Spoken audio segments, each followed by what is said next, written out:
Alors l'asthme, une maladie à prendre très au sérieux, eh bien on va en parler avec notre invité.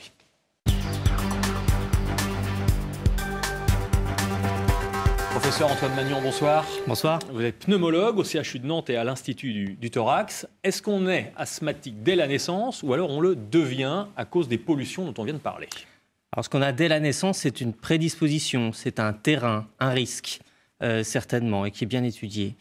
Et l'asthme peut survenir plus tard. Alors on peut avoir ce risque et que l'asthme ne survienne jamais, et avoir ce terrain-là et que l'asthme ne survienne pas. Et puis un jour, l'asthme survient, éventuellement par des symptômes très spectaculaires, mais quelquefois juste par une toux qui peut être considérée comme bénigne initialement, et puis qui est tenace et qui est chronique. Et à ce moment-là, ça apparaît plutôt pendant l'enfance ou plutôt à l'âge adulte?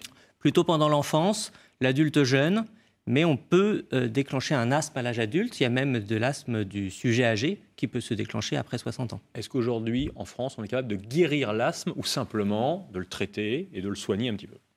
Actuellement, on n'est pas capable de guérir l'asthme, c'est-à-dire de se débarrasser complètement de tout traitement chez les patients qui ont un asthme chronique. Il faut dire deux choses. Il faut dire d'abord que l'histoire naturelle de la maladie fait qu'il peut y avoir des périodes de rémission qui sont très longues, de plusieurs années, donc ça c'est encourageant, mais ça peut se réveiller à un autre moment.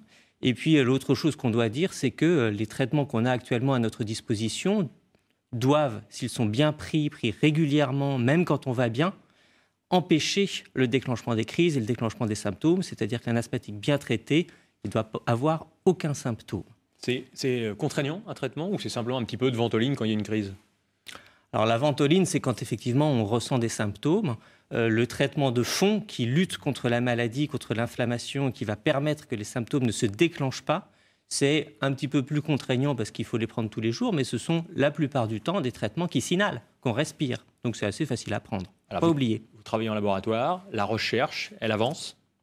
Elle avance. Et c'est justement ce qu'on veut, c'est débarrasser les gens de leur asthme. Et puis ce qu'on veut aussi, c'est avoir une attitude préventive chez les enfants qui déclenchent un eczéma quand ils sont petits, dû à diverses allergies, et en particulier, on l'a vu dans le reportage, des allergies alimentaires. Puis il y a la moitié de ces enfants qui vont guérir spontanément, l'autre moitié qui va déclencher un asthme. Nous, ce qui nous intéresse, c'est de détecter pourquoi est-ce que les enfants ne vont pas déclencher cet asthme, pour pouvoir trouver des méthodes pour traiter ceux qui vont déclencher un asthme. Oui ou non, pour terminer, un jour il y aura un vaccin ou pas?